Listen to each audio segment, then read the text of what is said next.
Hello my friends and welcome to a new video. The video of this week normally should have been a review of the Hoplite Nitro card, but I have not received word yet of Amazon that they would send it. What I will do this week is share with you what I would think is the most interesting buy for a sim racing kit. Unlike the previous video where I really went for the cheapest decent material, this time the budget will be higher and around €750, which allows some more advanced hardware. Important to note is that I am a fan of circular economy, so I do look at the secondary market to buy hardware.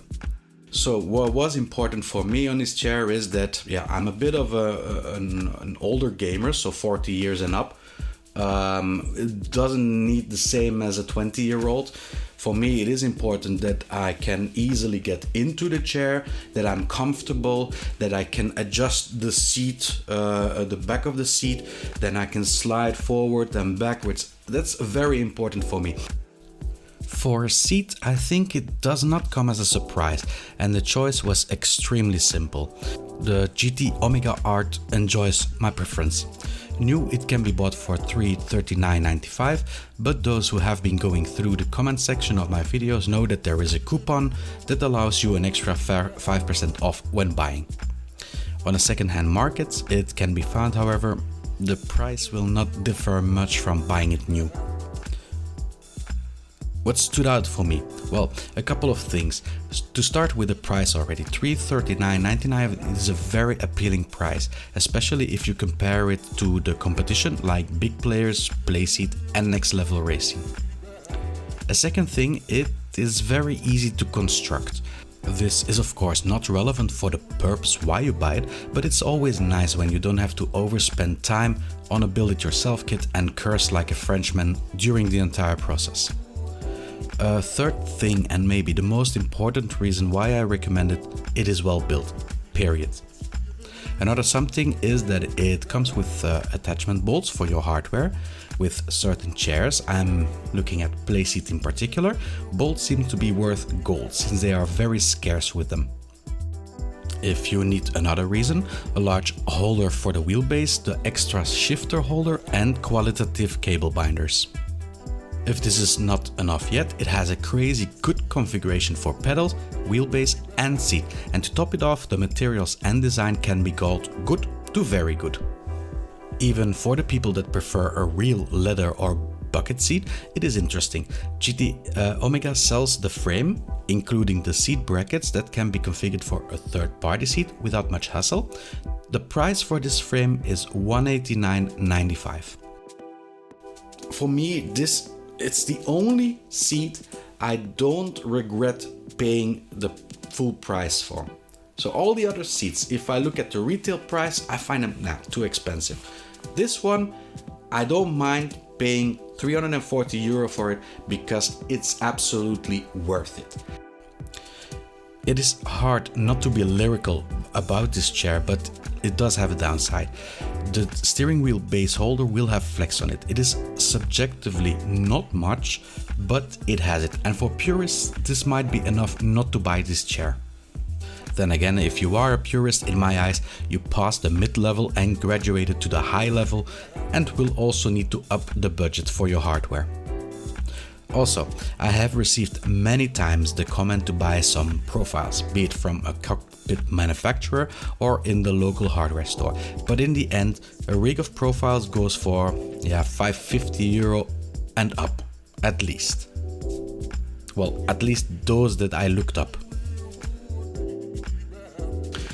Something that I needed to take into account was that I don't recommend hardware just for PlayStation. I needed to broaden my mind a bit, so it might come as a surprise what wheelbase that I do recommend. Just keep that in mind when you are watching the rest of the video. It got a bit harder when I got to the wheelbase section. For obvious reasons, I will not include the GTDD Pro. I can already see a lot of viewers drop off now, completely disappointed. But the two reasons are, it doesn't fit in the budget, new, and is simply not available on the secondary market because of the scarcity. The second reason has to do with the bang for buck for this hardware. Another choice could have been the Thrustmaster TGT. While it is available on the secondary market for a decent price of around 350 to 400 euro for a package with pedals, it will still fit in the budget. However, its major strength is also its greatest weakness. I still think it is the best wheel for Gran Turismo Sport and 7. But for other games, well, it loses that ace and becomes nothing more than a powerful T300. So the best wheel for mid-level users is the T300. Well, if I look at the many comments I received on various videos about the T300, it should be it. It is widely available on the secondary market for 200 to 250 euro for normal editions and 350 euro for an Alcantara edition. It is also still available new for 349.99 at the Thrustmaster official store. It is also available for Xbox as the TX. It has some pretty decent power and the force feedback is already very refined and present with the double bell drive. You can change the rim if you don't like it, and it has a very decent, affordable ecosystem. Logitech wheels are no match for it when it comes to force feedback, and the T248, even with the title as best family set, falls short because of the inability to change rims and a somewhat less refined force feedback. The T300 wins easily, but there is a small matter of the Fanatec CSL Elite. It is a relatively unknown wheelbase compared to its big Club Sport and Direct Drive brothers and is no longer sold new via Fanatec. And now another portion of the viewers are rolling their eyes. Yes, I know. It is the one wheelbase I actually never owned and which made such a fine impression on me for the smoothness of its force feedback. But it was not only that. The finishing of the wheelbase, the rim and especially also the pedals that came with it were of a very, very high quality. The PlayStation version, especially with Club Sport technology in it, is very interesting. While it is less frequent to pop up on the market because it was a lot less sold than the Thrustmaster T300, it does come on the secondary market regularly. Prices vary between 350 and 450 euro, again for my region. If you look at the complete package, it's more powerful and more smooth than a T300, it has better quality pedals than a T300 and TGT, and the quality of rim is far superior than the one of the GTDD Pro. And the drive itself feels remarkably close to the standard affordable direct drive system. So that is it. If you see a Fanatec CSL Elite for a good price and you don't only play Gran Turismo, this is the wheel to buy, and while installing it on the GT Omega, in particular the pedals can be a bit tricky. This is the hardware that I would pick with a budget of 750 euro. For both pieces, a more extensive review has been published and I'll try to link it up here. I hope that with this video I can answer some of the more frequent questions people ask me in the comments. If you yourself have a comment or you do not agree with me, feel free to ventilate your thoughts in the comment section.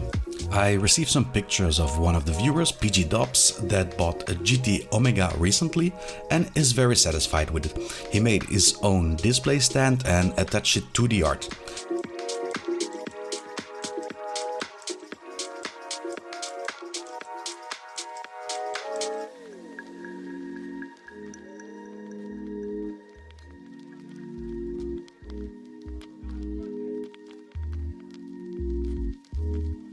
Thanks my friends for sending me these nice pictures. If you want for me to have a look at your rig and see it featured in one of my videos, please send it at the email address that I added in the description. Thank you all for your support. As always, a like or subscription is appreciated and I will see you all next video.